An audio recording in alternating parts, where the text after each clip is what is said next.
You're listening to the Across the Pod NFL podcast as part of the Eurotrips network. It's time for another season preview, and this time it's a turn of the Arizona Cardinals. And with me, I was joined by two guests in two separate recordings in Oliver Kent and Sam Morgan. Now we're going to bring these two recordings together in the same episode as these two boys give their thoughts as they preview their team's upcoming 2023 NFL season. Hope you enjoy.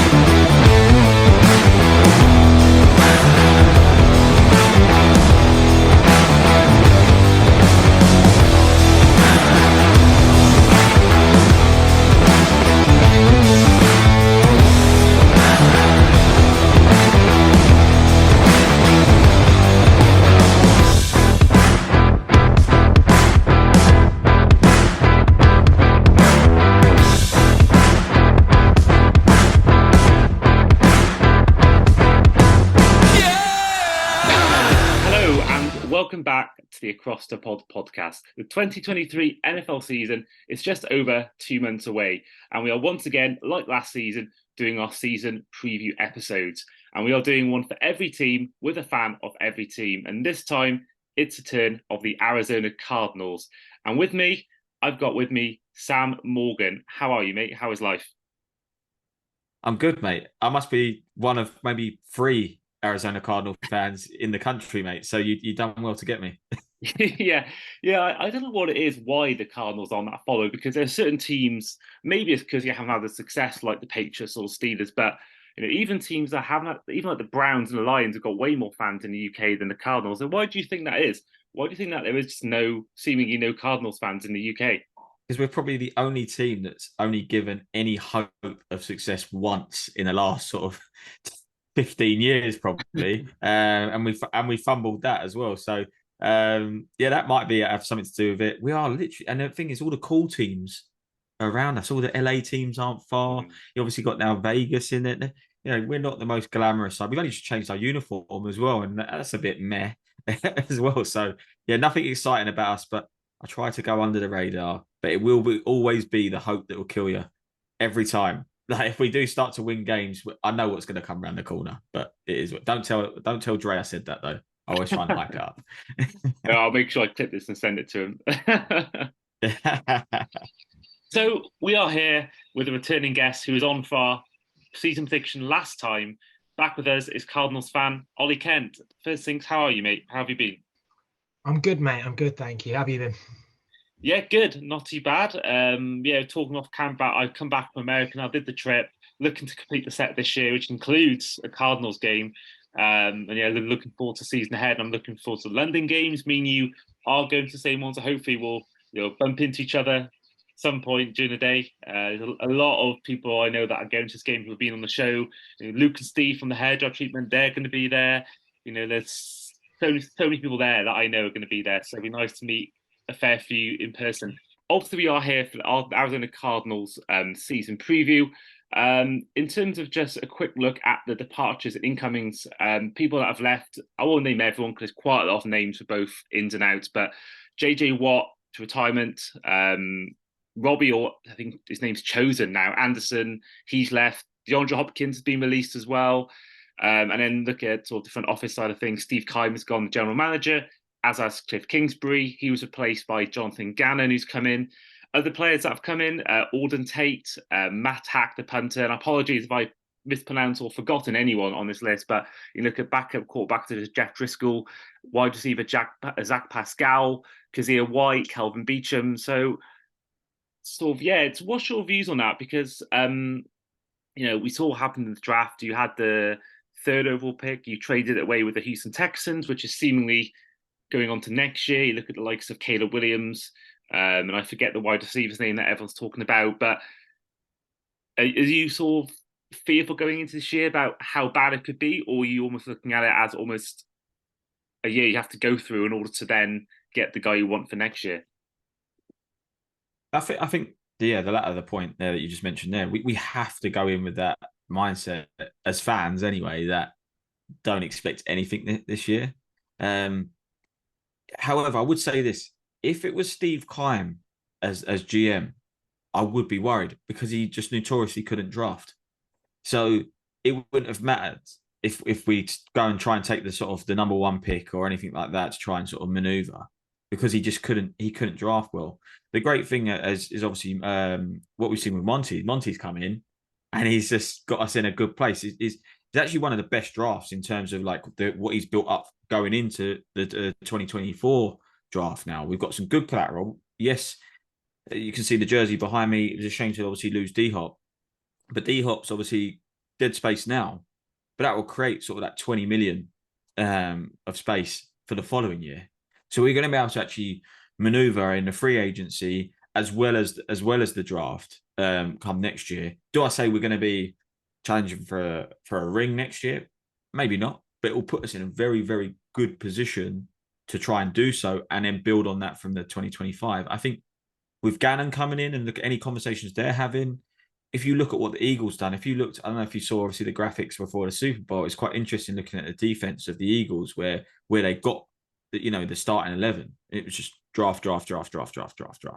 And it's actually, if they can put that model around that, and again on the flip side with the Chiefs, their offense was draft.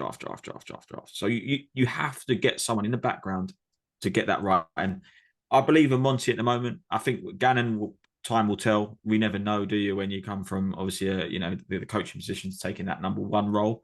Yeah, no hope in my eyes. I think we're going to have to battle it out. However, I will say this: some of the players he's actually brought in, like Isaiah White and a few others that have come in, even Paris Johnson, I think actually can put us in a place to showcase Gannon's skills and the rest of the sort of young coaching staff he's put together. So don't expect anything, but don't be surprised if we cause a few upsets throughout the season. Firstly, this is a completely different conversation to where we were last year. If you go back and watch last year's, it was a lot of optimism, talking playoffs, that kind of stuff, really gearing up. You're talking Tyler extensions, that kind of stuff. And like you say, you still had Cliff, still had Keim, and then you shift it 12 months to now, and let's face it, it's a complete blow up rebuild. And so I think you have some Cardinal fans who perhaps don't understand sort of how the cycles of the NFL go. They're all ebbs and flows. It's very rare to have a team that's consistently good and then also have a team that's consistently bad. Something's clearly gone wrong there. But it's complete rebuild, man. So like you say, those outs and everything that's gone out the door, it's been done for a reason. It's about consolidation, it's about pooling resources, and you speak on the draft and the trade.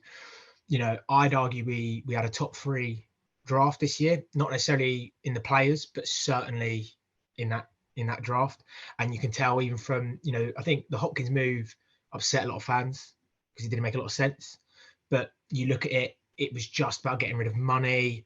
And it's all about hedging into that 2024. And it's the same you see it every year with new coaches. Year one, let's just see what they can work with and if they can actually develop young talent, right? Don't really care about the old guys who aren't going to be hanging around. They're not going to be there for the window or whatever, the championship run. Can they develop the young guys? If yes, even if you only win 3 games in that first season, but is there promise? Is there hope? Yes. And then, a good general manager, which, I think Monty's done a good job so far, is about loading up, saying, right, we've got some potential here, got a talented head coach, got talent on the field that's young. Now we can start pressing the matter and pumping money into it and capital and going from there. So I think it's a patience game at this point. I wouldn't say I'm happy. I wouldn't say I'm upset. I think the word is I understand. Speaking of the draft, you mentioned Paris Johnson, 6th overall. He took BJ Ojulari, brother of Aziz Ojulari of the Giants, 41st overall. Other players, I won't mention everyone, there's far too many, but Garrett Williams, cornerback in the 3rd round, as well as Michael Wilson, wide receiver from Stanford. Obviously, I think it's really set for next year, as we talked about before. And that really leads on to my next point, is about Kyler Murray, because Kyler Murray wasn't drafted by by the new GM or by your new head coach, Jonathan Gannon. He's missing the first 6 games. His NFL career so far has been a bit up and down. It sort of has split opinion. We all know what happened last offseason with the contract and the clause that was in that. Do you fear for his job as starter, because if you do get the first overall pick, whether it's through your own bad record or whether it's through the Texans next year, Caleb Williams will be there. You know how a lot of teams will take a quarterback, usually first overall pick. Do you fear for his job that, 6 games in, Colt McCoy could do well or he could not do well, but he could come in mid-season, team's already down, not perform, Gannon didn't draft him, and therefore he could be out of a starting job. Do you really fear for Kyler, or do you think that if you were to do bad and get the first overall pick, do you think maybe you could do something like the Bears did this year and trade it away? What do you think will happen in terms of Kyler's future and the picks you've got for next year? I think Kyler still has the number one job, if I'm honest. I genuinely believe this is probably the injury is probably actually going to work out quite well for him because we're not probably going to do very well, obviously, this year. If Kyler was starting, people will still use Kyler as an excuse, no matter what's in front of him. Kyler could have literally like me and you in the offensive line, and they would still blame Kyler. That's kind of how it is for me. So I think if we can leave K1 this year towards the latter stages just to get some reps in, so he's not set out at like a whole season. Going into that draft, that 2024 draft, you put the pieces and give him what he needs potentially, and that's not necessarily just the O-line. It's actually getting that defense right, so actually he can get the reps in, and obviously get him on the or potentially even get him back on the field quick enough to obviously make sure he cooks. The other issue I had with Kyler last year, and this isn't actually with Kyler, was the system. Cliff kept him in the pocket the whole time. This is Speedy Gonzalez. Like, let him go. Like, just let him play and put him around that weapons. And to be honest, it was interesting conversations when you heard about like what Gans has always said and addressed about Kyler was you have to let him play. You have to let this guy play. He's got a set of skills that not many QBs have. And it's the same with what we've seen of Justin Field and Jalen Hurts. Once they've actually let him go and actually do what he needs to do and make those decisions on those plays, he's been all right. And Cliff got it right. Cliff got it right the year we got in the playoffs, and we had that unbeaten run. I think it was like 12, 13 games. But then as soon as he tried to put him in the pocket and sort of just restrict him, all fell apart. And he continued to do it going into that season. And ultimately, for me, it was what got Cliff fired. Ultimately, and they haven't really sort of protected him in that way.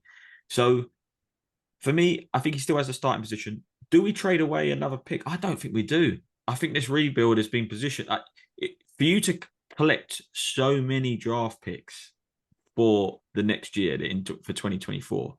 I wouldn't understand why you would then trade away another draft pick unless we were going to go big.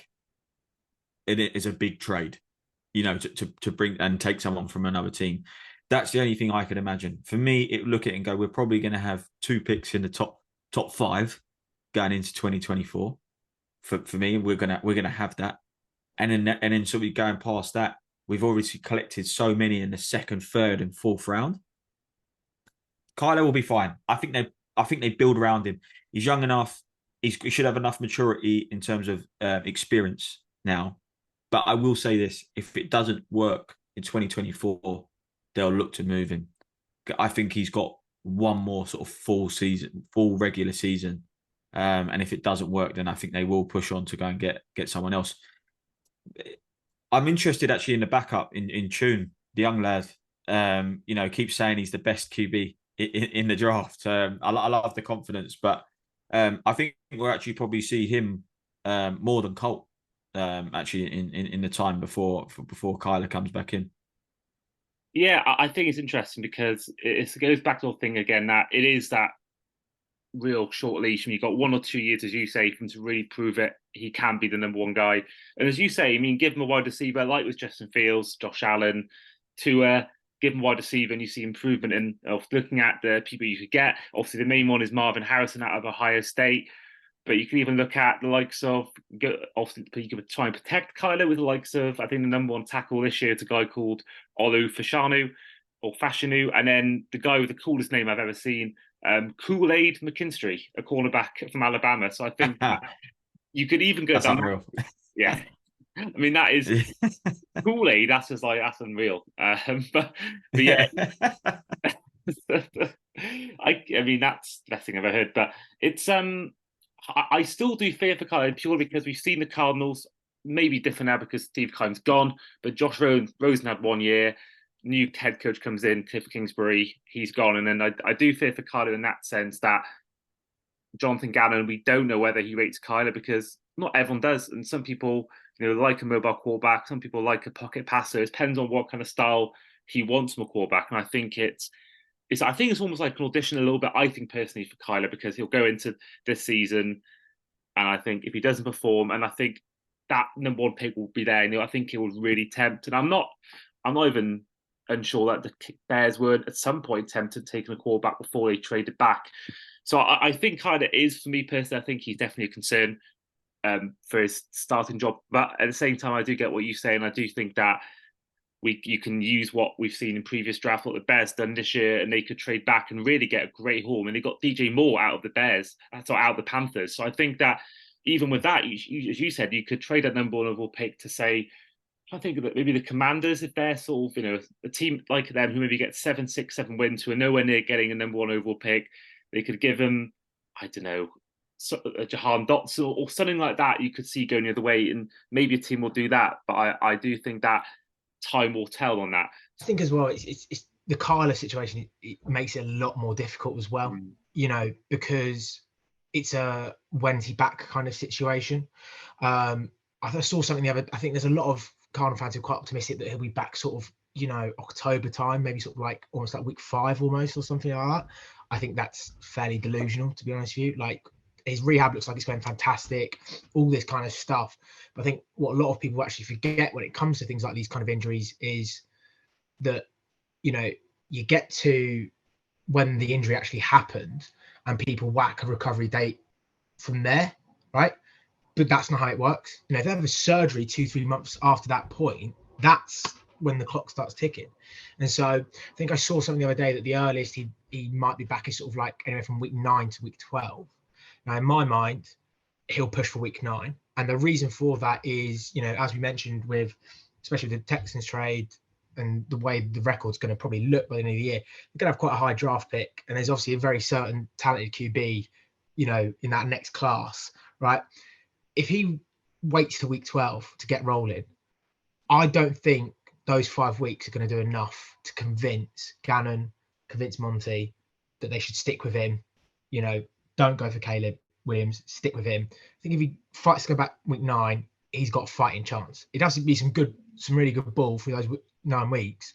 But yeah, I think that's where it's at, basically. And it just makes it so hard to predict, obviously, where we'll be. And it also just makes everything hard to assess. If Gannon does well with Clayton Tune, a rookie at the 5th round, or anyone else, like, there you go. That's the hope and promise I spoke about earlier. That's the talent in the head coach that you sort of back, and then you say, right, sorry, Kyler, we're going to let this guy who's sort of proven he's got a grip of the game. We'll let him choose who he wants because that's who he's got faith in. None of the old regimes there who picked Kyler, none of them there who extended him. He's going to have to prove something this year, and unfortunately, he's in a really bad situation because he hasn't got a lot of talent around him on the roster. So we'll see.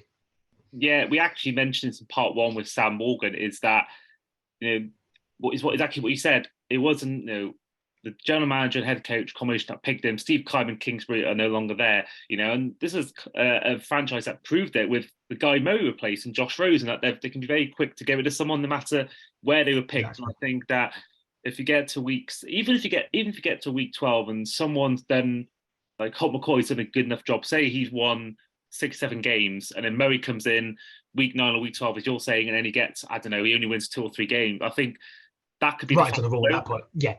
Right is on the wall at that point, 100%. And I think as well, a lot of people, especially when it comes to QB moves, obviously everyone looks at the cap hit and the money and the numbers, but I mean, it's been telegraphed. The Hopkins, decision is the writing on the wall.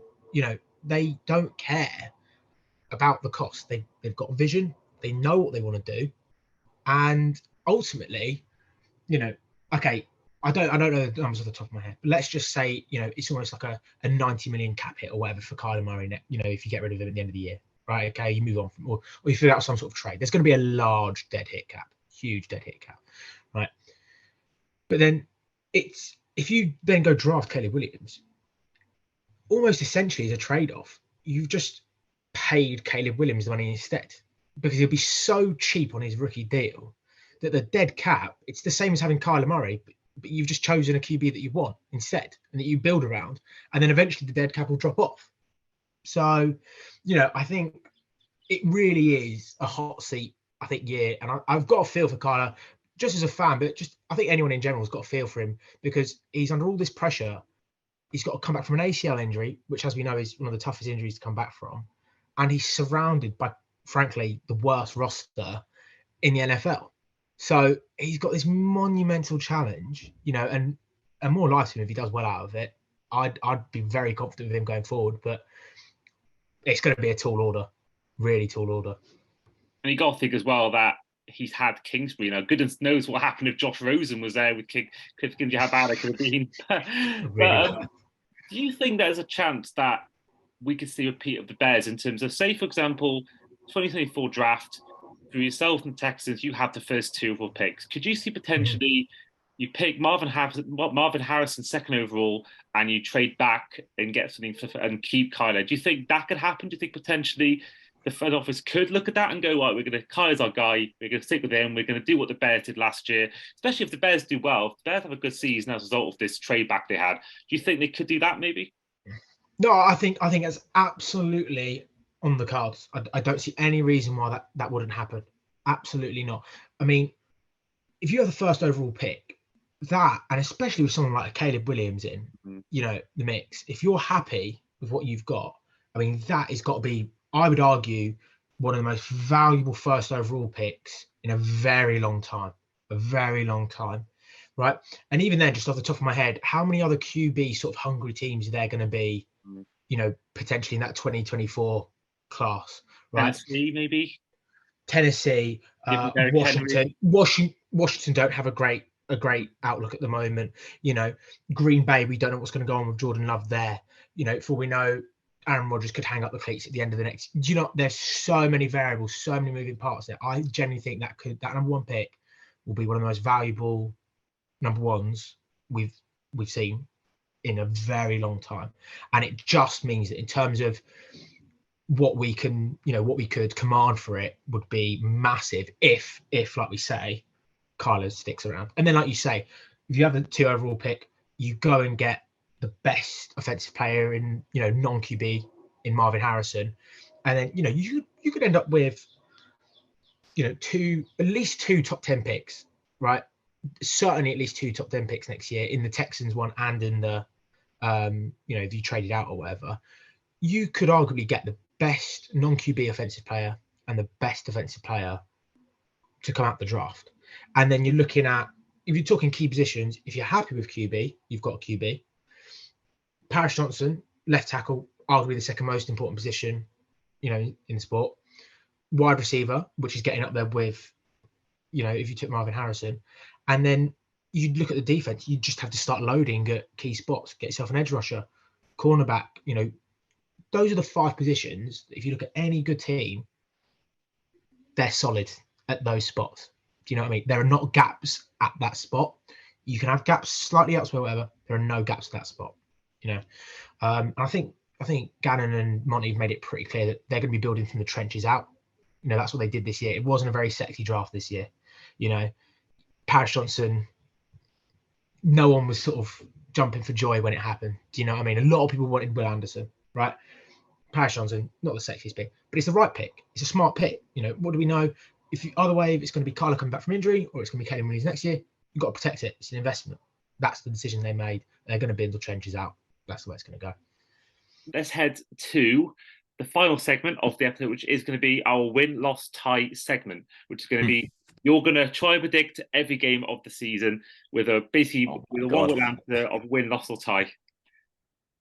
Okay. Here we go. Right. So week 1, speaking of the Commanders, you're on the road to Washington, win, loss, or tie? Win. Okay. Of course, that will be interesting when you get the Commanders episode later on when Chris Milner comes on. Interesting what he said about that week 1 clash. Week 2. Don't believe anything he says. No, I've been trying to find recently his prediction from last year because he came on for the Commanders one last year, and I believe it was 11 wins he had last year for the Commanders, which proved to be not quite the case. um, yeah, week two, first home game of the season is the New York Giants, which of course your good friend Dre will be keeping an eye on, and I'm sure you two will be, I'm sure, watching a game somewhere with a beer somewhere in London. Yeah, yeah. I'm gonna say a loss actually. I'm yeah, the Giants are the dark horses for me this year. So yeah, I'm gonna say loss, unfortunately.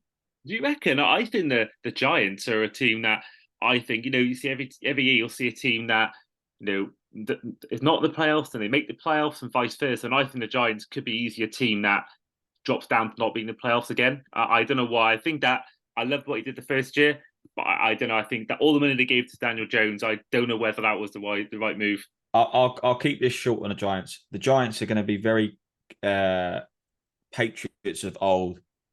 Doesn't matter what it's the system he's going to put together, and now he's actually put better players into that roster. That's why I say I think there might be a problem. So yeah, and that's another reason why I'm saying that loss. Also, you were with Dre recently, friend of the podcast on was it Wednesday or Tuesday? You said, um, Yeah, how's he feeling ahead of the Giants season? Is he confident or is he? How's he feeling ahead of the season? he's confident. He's always confident with the Giants. He has to. He's like you though. He's got the Liverpool on the other side, so it's always the hope at the start. But yeah, I always said that the hope that will kill you always. But no, he's confident. I think he should be. He should be. They did, as I said, they did well. They put it up. And I don't want to say nobodies. As I said, these people are coming in and doing a job. And, I think Saquon Barkley will get that contract sorted out. And once that's the only grey cloud hanging over him at the moment. So, yeah, they should be optimistic. And they need to, because they need to quieten down the other team in New York, right? Oh, definitely, definitely. I am actually quite scared of the Jets. I'm more scared of the Jets and the Bills, if I'm honest, this season in the AFC East. But yeah, I would love nothing more than that to be shut down. I mean, the Black Friday game between us, I'm actually going to be watching that at a watch party in London with loads of Dolphins and Jets fans. That's going to be really exciting. That's going to be really interesting to see. I mean, I know a few Jets fans in the UK, and I think it's going to be I would love nothing more than the Jets do badly. I would love nothing more than Rodgers just to completely stink out New Jersey. I would love that so much because I always worry whether was his last season in Green Bay because he was unhappy or did he take a downturn because of his age? And I think we'll see that this year whether he can be the guy that Jets finally. But it's the Jets. They're a cursed franchise. They'll probably find a way to mess Exactly somehow. that. That is the only analysis sort of point you need to put out. It's the Jets. That is it. Like it's they will not. No one's going to pull up trees there. Yeah, Well, that as well was that Ash wanted as well more than anyone else that they're all saying Rodgers is going to be the guy taking to the next level. But in Green Bay, how many times did he lose in the playoffs? So many times in bad ways. So I think that it's great player and all that, future Hall of Famer, first ballot Hall of Famer, but he's only made the Super Bowl once. He's lost so many playoffs, and a lot of them have to say were down to him. So I think that I think that obviously is much better than Zach Wilson. Don't get it wrong; it's a far proven. I think they may still win the division, and I think they might even get 12, 13 wins. But we've seen in the playoffs countless times. I don't think Rodgers will against the Chiefs or the Bengals, or I think even the Dolphins maybe in the playoffs. I think that they could easily lose again. yeah, I agree. Right. So week three, up again, them boys at home, Dallas Cowboys. How are you feeling about that one? Oh, I can't stand the Cowboys, and I've got my guy Scott McCabe. Uh, I'll say loss. I'll say loss. I actually forgot to mention. Actually, I'm actually going to that Giants game week two, in Arizona. So that should be quite an exciting experience. Have you Oh, been okay. before? I have, mate. Yeah, and that's one of the reasons I'm a Cardinals fan. I used to go quite a lot with my dad. He's out that neck of the woods a lot of the time for work, so that's why I became a Cardinals fan. But yeah, so it's an impressive place to be. Good weather, so Yeah. you should enjoy it, mate. Should enjoy it. Yeah, definitely. I actually never knew that about you. I never actually, I don't think I've asked you why you were Cardinals fans. That's good to know. Hmm.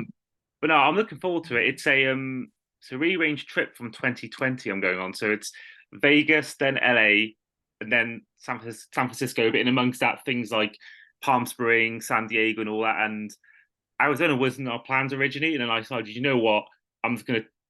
It's obviously it's a Thursday, Sunday night game, I think it is. I'm literally just gonna book a flight, get there for like 3 days, go to the Grand Canyon, etc., and then go to the game. So it should be good. Nice, mate. Nice. I'm planning to be out in New York actually in December because they got the back-to-back Giants and the Jets. They're playing Nice. Sunday, Monday. So yeah, I'm gonna try and do that and get out to some games. But yeah, mate, you can bring me some souvenirs from Arizona. I'll hold you to that. Yeah, definitely. I'll see what I can do. The Colt McCoy jersey, okay? Is that good with you? Oh my god. Yeah, I need a new doormat. Speaking of San Francisco, week 4 you travel there against the 49ers. This is you see what I'm saying? The schedule for us is not great. This is where I see this is another loss. The 49ers, I mean, they need to get something done with this team. So yeah, that's another loss. And I think a bad one as well. Like actually a bad loss. Yeah. Hey, it doesn't get any easier. Week 5 at home to the Cincinnati Bengals. This is the upset. Oh, okay. This is the upset for me. Hey. Yeah, this is the upset for me. I'm going to go with a win on this one, and this is the upset. Right. Okay. That's my upset for the year. Yeah. And that's I mean, I actually don't really ever root for the Bengals, if I'm honest. So I actually wouldn't mind seeing that happen. For week 6, on the road to the Los Angeles Rams. This is a win for me. We are going to be the two that fight out for that bottom spot. But I think we'll win that one. I think that's the one we can win in our division.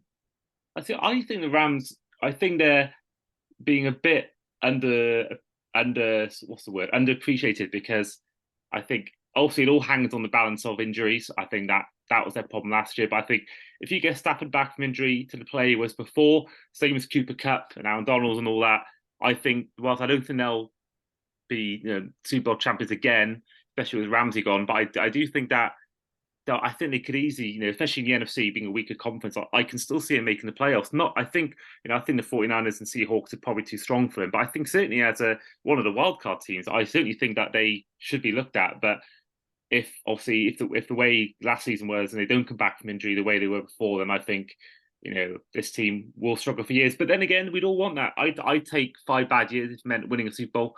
I would take 5 bad years if the Dolphins, if they were going to win a Super Bowl, I would take that because that's the end of the day, that's what you want. So yeah, I think they did the right thing. I think personally. Week 7, I should say, on the road to Seattle Seahawks.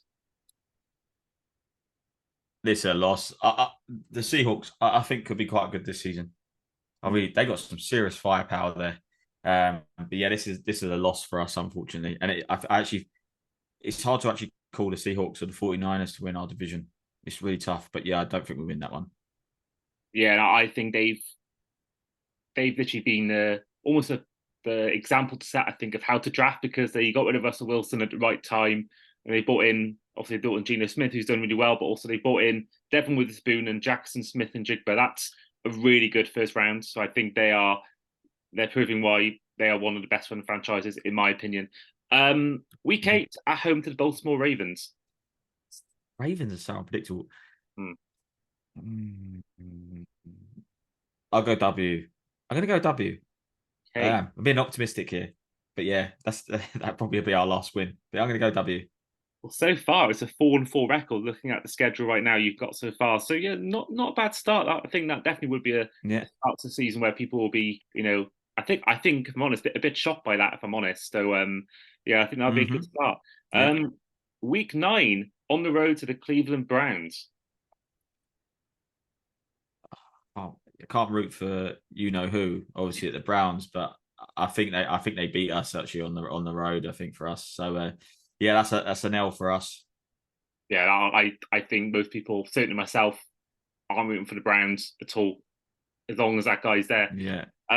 Week 10 at home to the Atlanta Falcons. Oh, it's the Falcons. They'll probably be up. They'll be up in the third quarter, and we'll come back and win. So yeah, W for us. Nice one. Yeah. Week 11, the Houston Texans on the road. I think the Texans. Yeah, I think the Texans beat us. I think. Yeah, with Ryan obviously now in charge, they've put in a couple of pieces there. We're going to get haunted by the not taking Will Anderson. Basically, is what I think is going to happen. So, yeah, I think we lose that one. Okay, and then week 12 is a home game against the Los Angeles Rams. I think they get there. This is where I think it will be a sort of win and loss situation. So I'd say that they beat us on this occasion. I think this is what's going to happen. So yeah, I think they win that one. And then week 13, before your week 14 bye week, on the road to the Pittsburgh Steelers. Again, this is a difficult one because no one's really singing, jumping up and down about the Steelers. This will really depend on whether they've got momentum, like they've built up some momentum. If not, and if not, sorry, they will win it. So, if they've got a winning record at this point, they beat us, which I don't think they will. So I'll say that we pick up the W at this point. But again, if they've got the momentum, they'll steamroll us. Yeah, I think they're one of the teams in recent years that could have a really bad start to the year, then they just pick up and start winning game after game. So I think you'd rather play them in week 2, I think, week 13. I think they're not the best team to play down the stretch. Agree. Week 15, back again against the 49ers, this time at home. Another battering. So yeah, a loss for us, I think, unfortunately. Then week 16, one of my favourite places to go, Chicago against the Bears. I think they beat us. Bears fans should be excited a bit. They're not going to win anything. They're not going to win it, but they should be excited this year. But yeah, I think we lose that one. Okay, and then finally, week 17, the hardest game you have, I think, on the whole schedule, on the road to the Philadelphia Eagles. It's going to be a horrible atmosphere for Gannon for sure. And the Eagles will be flying at that point. And they'll be a fantastic side. You can clip that and make sure that Ollie doesn't hear I said that. But they're going to beat us. It's an L for us. And then finally, week 18 at home to the Seahawks. Again, another loss. I think we'd have chucked it in by then. We'll be fighting potentially for one of those bad spots. So I think another loss for us at that point. Okay, so that means that at the end of the prediction, my maths is terrible because I'm still getting used to the extra game in the schedule. So it's going to be 6 and 11. So that's not bad. I think that's better than you think. Better than certainly I'm expecting from you guys this year. So I think that's not a bad season. I'd say probably get a couple wrong. I'd say it'll probably win like 4 or 6 games. That's where I'm at mentally for this season. No, I agree, and I think that's probably a realistic expectation. And I think the best thing about that is, bad record, great pick, but then also, anything more than that, then it's a nice, pleasant surprise. So I think either way, it's And of course, you can still have a good season and still have the pick from the Texans if they do badly. Then you've got that as well. So I think either way, it's positive all round in that sense. Indeed, it is. Yeah. So I can't complain. Great. So that is the end of my chat with you, Sam, about the Arizona Cardinals. Before we go, if you are watching or listening on whether it's YouTube or podcasts, and you are a fan of 888 Sport, you've just seen Sam a lot on your YouTube feed recently with the likes of his Super Bowl challenge. He sadly didn't win, but then going into his football content with the likes of Rory Jennings, and I've forgotten the Man City fan's name. But so how's that been? How's that been working with the likes of Rory over the last few months and working for 888 Sport? Yes. It's been really good. Listen, Rory, Addy, and obviously Steve, obviously great fans of their teams. Obviously, when you got a Chelsea, Liverpool, and obviously City fan, I think it was difficult for me as obviously the momentum that died off for Arsenal at the end. So I got a bit of stick. But yeah, it's been great experience obviously working with people like that as well. And, hopefully we'll see another better showing of Arsenal so I can still say my piece with my chest out. I might won't say anything crazy like Rory did about Haaland, but he will always take the heat for that one.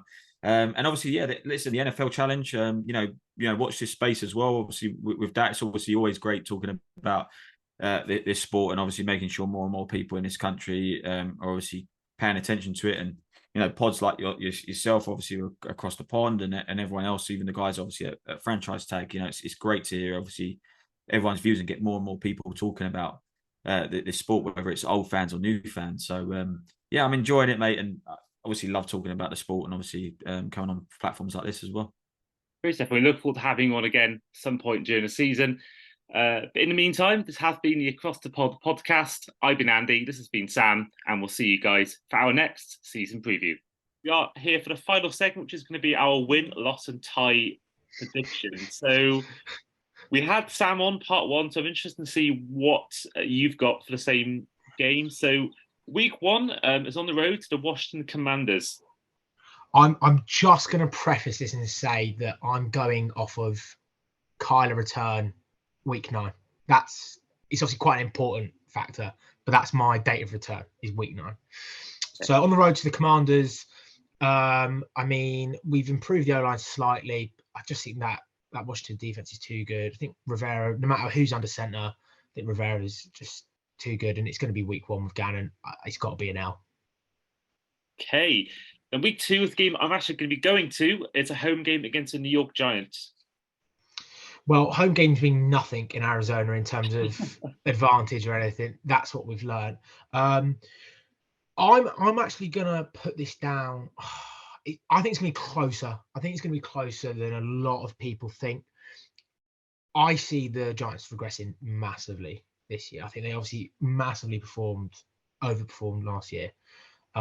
But I've got to see some sort of regression there. But I still think it's going to be a loss. I still think still going to be getting our feet going and stuff. But yeah, it's going to be a loss. Okay, and then week 3, home again, but this time against the Dallas Cowboys. Well, I mean, that's the easiest loss you'll see. Chalk it up right there. Okay, so not the best start, 0-3.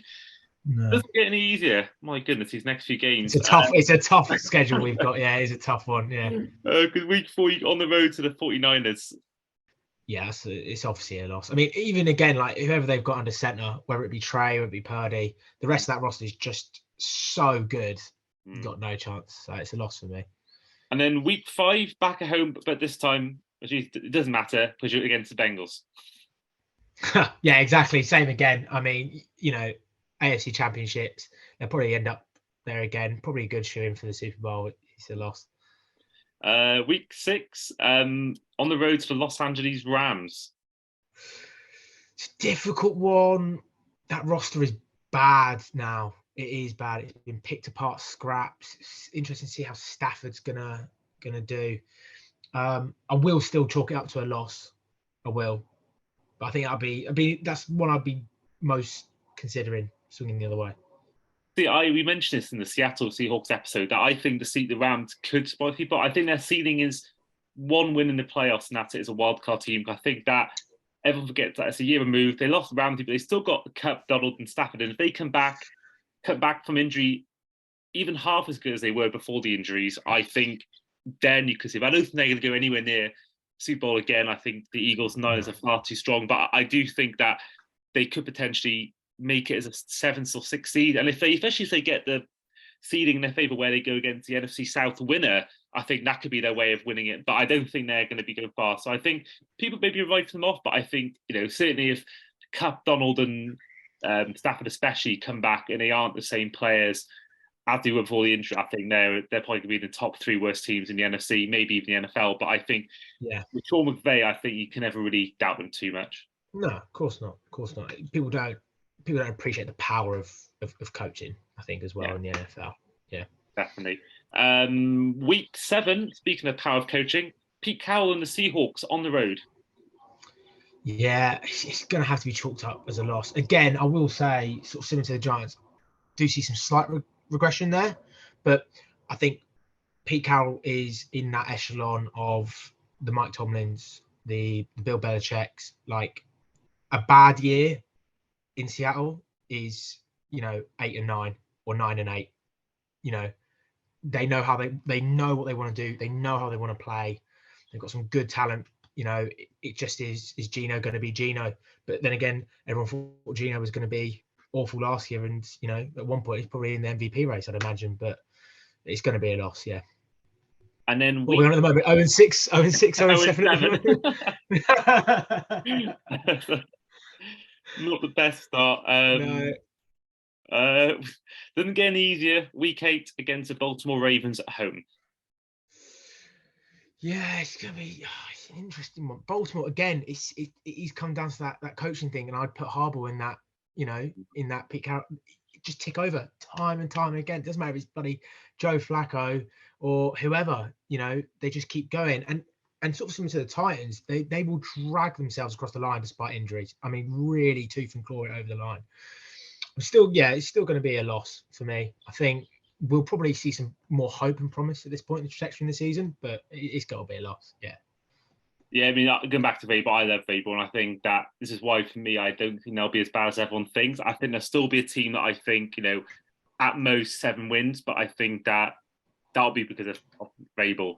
Whether it's Levis, whether it's Tannehill, whether it's even Malik Willis, I think whoever's quarterback for that team, as long as you've got Derrick Henry fit and firing, I think he's going to win 7 games. Even though he's probably declining in age, I think he still puts up the numbers, and I think that as long as he's there, and also I'm so excited to see him play the game we're going to. Of course, I'm looking forward to seeing him play once again.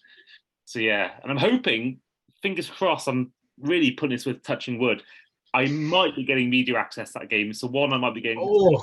If I can be even in the same room as Derrick Henry, that'll be. That'd be amazing. That will be amazing. Of course, I've got Beckham as well back in London. Of course, he's one of the most famous players in the NFL. I think people in the UK will know him without even watching a game. And mate certainly does. And he doesn't watch the NFL. Absolutely. Yeah, absolutely. So. I mean, the NFL created a YouTube account because of his catch against the Cowboys. That's all you need to know about his sort of stardom level and his international pull. He is the guy. Yeah. Yeah, I mean, I went to an event in London with Jags UK event about 2 weeks ago. There was 10 players, well, not 1 former and 9 current, like Michael Gallup, Clyde Edwards-Helaire, etc. Yeah. I was talking to a friend before, and he went to the one where Odell Beckham came for one of these shows. I can just only imagine what the queue was like and what the fanfare was when he walked on stage. That must have been just because it's like back when he came, was it 2016? He came to London with the Giants. He was the man. He was like the guy. Everyone knew he was the most famous guy in the sport at the time, besides Tom Brady. Yeah. And I can imagine it's a bit like, say, nowadays if Kevin De Bruyne went to America on a meetup. I can imagine it'd be exactly the same. It's just, but it's not even that. It's just it's outside of he's he's a fashion icon guy as well. Like he really connects with like that kind of he's got more. I would argue he is like sort of Beckham-esque, David Beckham-esque in the sense that it oozes and it's off the field as well. Do you know what I mean? And that kind of pull. It's not just the talent. And obviously, the talent's there. You have to have the talent, otherwise that kind of stuff won't go. But that is what I would compare it to. Absolutely. Yeah, I'd say both Beckhams actually are probably more celebrities than they are exactly athletes. Exactly. Yeah, 100%. Yeah. Week 9 against everyone's favorite quarterback in Deshaun Watson on the road to the Cleveland Browns. So I'm saying Kyler, this is his first start. He's back. The rest of the team's probably gelled together a little bit more in his absence. The O-line might be firing a little bit better, that kind of stuff. I'm actually going to put this down as a win against Cleveland. I don't think Cleveland's all that. I really don't think Cleveland's all that. And I know you got Deshaun Watson. I saw you ranked him last, which I will say is absolutely criminal of you. But I don't think Cleveland's all that. I really don't. If you're listening to this podcast and wondering why that Watson 30 seconds, then head back to the episode. You can find out. I give reasoning as well for it why he's 32, and you can find out then as to why I put him in. Mainly more for my hatred towards him, but there's definitely reasons. I just completely justify the hatred for him. Absolutely. Week 10 back at home this time against the Atlanta Falcons. So that I'm definitely chalking up as a win. Yeah, I am going to chalk that up as a win. I think Kyler comes back. The rest of the roster, like I say, is sort of firing on all cylinders. Defense be a lot better with Gannon. We've tipped over the other half. I think also there'll be a lot of uplift at that point in the season with Kyler coming back for the rest of the team as well. Do you know what I mean? I think a lot of the guys will sort of go like, oh, well, doesn't matter if we're losing because they've got that backup insurance of, well, we don't have our QB. It's fine that we're losing because we don't have our QB. he'll come back, light a spark, and they'll crack on. And then also you look at the Falcons where they're at as well. They're hardly, firing on all cylinders. You can have Desmond Ridder. They've got some great weapons. Pitts, Drake London, Bijan Robinson. That is a fancy dream, but it's just who's going to give them the ball. So. To be fair, we mentioned Caleb Williams. Of course, Kyle Pitts hasn't exactly done the best under Arthur Smith. Cardinals will need a tight end. I'd argue so much against that. I think Kyle Pitts is absolutely incredible. If you look at his first year, and you just have to take the context of who's been thrown in the rock. Yeah. Desmond Ridder and what washed up Marcus Mariota.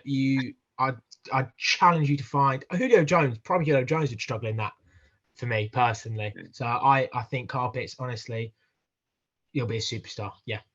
Yeah, but I think that if Arthur Smith doesn't rate him, I don't think he's entirely the game plan's been in Kyle Pitts' favour. I think if you can move him to a team that would give him the ball more, like an Arizona, for example, put Caleb Williams in. Put what am I saying? Put Caleb Williams in there. Kyle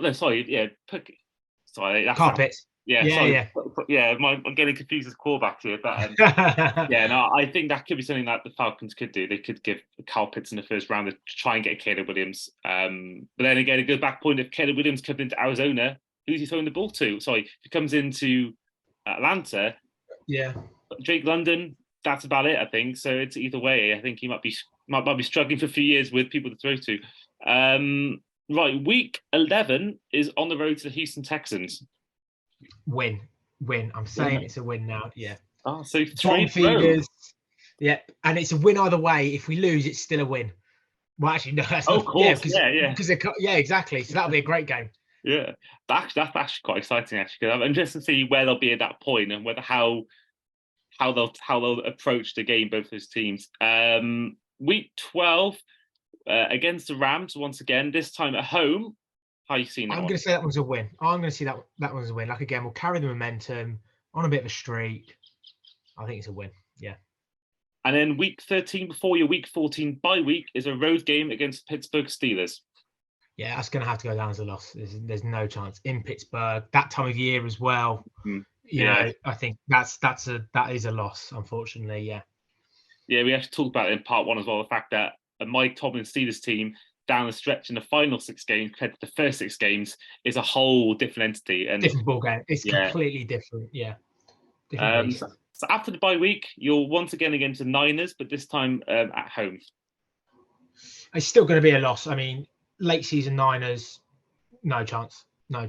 Yeah. Week 16 is on the road to the Chicago Bears. This will be an interesting one. I'm going to call that a win, personally. Yeah, I am going to call that a win. Again, weather's not going to be great, sort of in the Steelers, but I just don't think the Bears are going to fire off the way people think they are. Yeah, I agree. I think for me, it's mainly down to the division. I think there's the teams there. I think the Packers. I think they will be good. I think that level be. I think you'll be good. You've got the Lions and the Vikings as well. I think that's. I think Lions win. I think Lions win the conference. Yeah, I think Lions win the conference. I really do. Yeah, I think they win the conference. Oh no, the conference. They definitely win the division. Sorry, I mean the NFC sucks, to be fair, compared to the AFC. But honestly, yeah, and it'd be interesting what they do with Jared Goff, because he's the only sort of question mark, I guess, over there. I like Goff. I think that obviously Hendon Hooker will be there lurking in the background, but I do think that Jared Goff proved it last year that he can be solid. I think that he had good stats last year. Whether he can do it again, we don't know. But he had a good season Rams, and then we all know what happened since. So yeah, it all depends on that. Week 17, the final away game of the season in the regular season is against the Philadelphia Eagles. Yeah, it's going to be a loss. Again, sort of similar to the Niners. They're going to be deep playoff run team, and it's that kind of time of year. It's a loss. And then finally, the week 18 is a home game against the Seattle Seahawks. Tricky one, really tricky one.